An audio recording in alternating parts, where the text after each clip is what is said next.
The investment landscape over the last few years in Africa obviously has been challenging.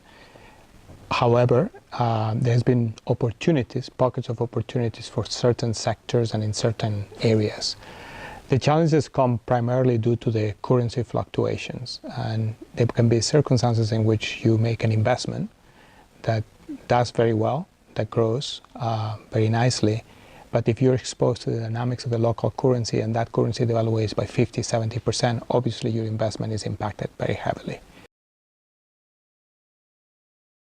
In terms of promoting investment, it would be, first of all, good to differentiate the role of the World Bank, which is more public sector, and they dealing with public entities, and that of IFC, which is fostering private sector development into emerging markets. Within that, they have come up with a new approach, which is called the Cascade, in which both institutions are working together towards fostering the right framework for private sector to blossom in those emerging markets, particularly in Sub-Saharan Africa. So they are trying to create the markets rather than to wait for the opportunities to come to us. In terms of the prejudices, is changing the narrative, and the narrative is, oh, Africa is a disaster, it's only commodity investments that do well, when, as we have observed, is perhaps the opposite. In times in which commodity prices, oil prices, are low, that benefits countries that are net importers.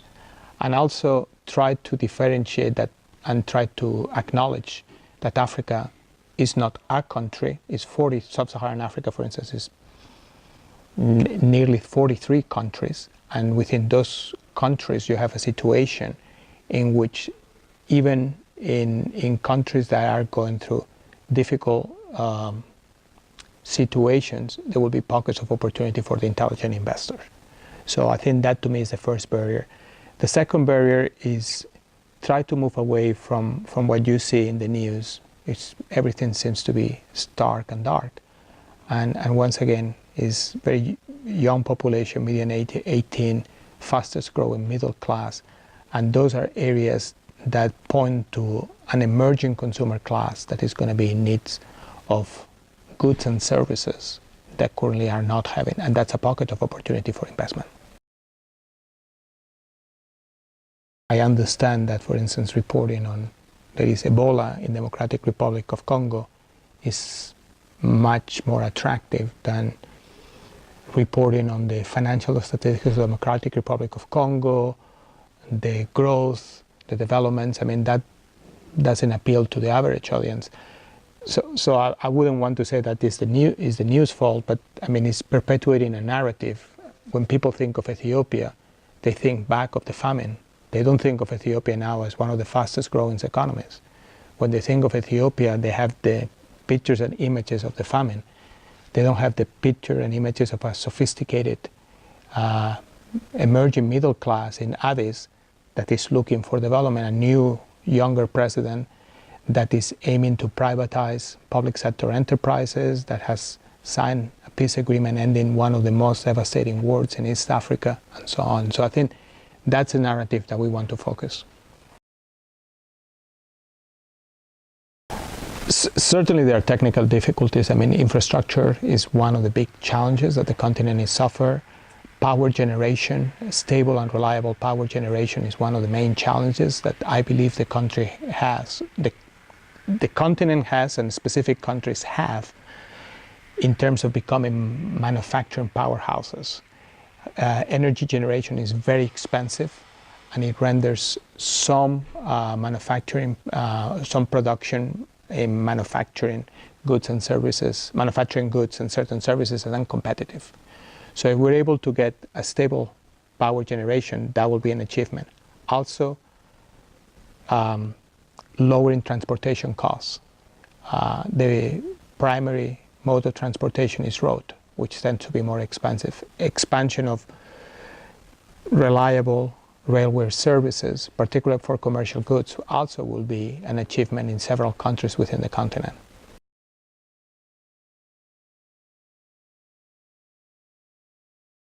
I think the investment in rural areas is first of all, is an issue around scale. So we need to try to establish like a certain scale in terms of the operation that we're going to put in there. Agriculture is fundamental into the life of those sort of rural communities, and therefore investing in activities that are able to take basic goods into the next stage of the value chain, it will be quite important. So it's not only about producing, let's say, tomatoes. Is there an opportunity to have a manufacturing facility of canned tomato, which is one of the basic staples, for instance, in West Africa? Is not only about providing, for instance, in Madagascar, to farmers the opportunity to grow vanilla bean. Can they go into the next level of activity?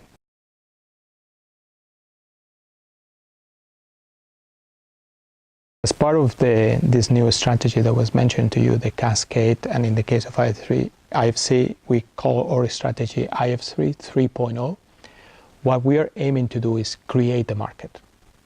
So don't wait for the opportunity to come to us. And by creating the market is a holistic approach in which we leverage not only our partners at the World Bank that deal with the governments, and they are more responsible for creating the right regulatory framework, but also we have a group of advisory services that before an investment is made, they help the different stakeholders in that investment get ready.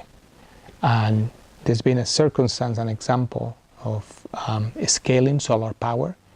There was a challenge in which it was difficult for someone to come and put a manufacturing facility, a solar facility in Sub-Saharan Africa, because there were concerns around there was no regulation. How do I know that I'm going to get paid by the local utility? Who's going to provide guarantees? The World Bank and IFC work together in terms of providing technical assistance to the government. And then the IFC provided technical assistance for an auction of the solar rights. And then together also with the Multilateral Investment Guarantee Agency and the World Bank, we provided guarantees to the eventual winners of those contracts that in case that the local utility could not pay, they will have recourse to the World Bank. So that one-stop shop in terms of providing technical assistance, financial support, and literally capital, allow players to come and have hedge some of the inherent risk of operating in an emerging market. And in the resulting of that action, the winning bid, the ultimate party that won that solar facility in Zambia, beat the facility for about 4 cents per megawatt hour, per kilowatt hour, which is about a third of what was the cost of generation.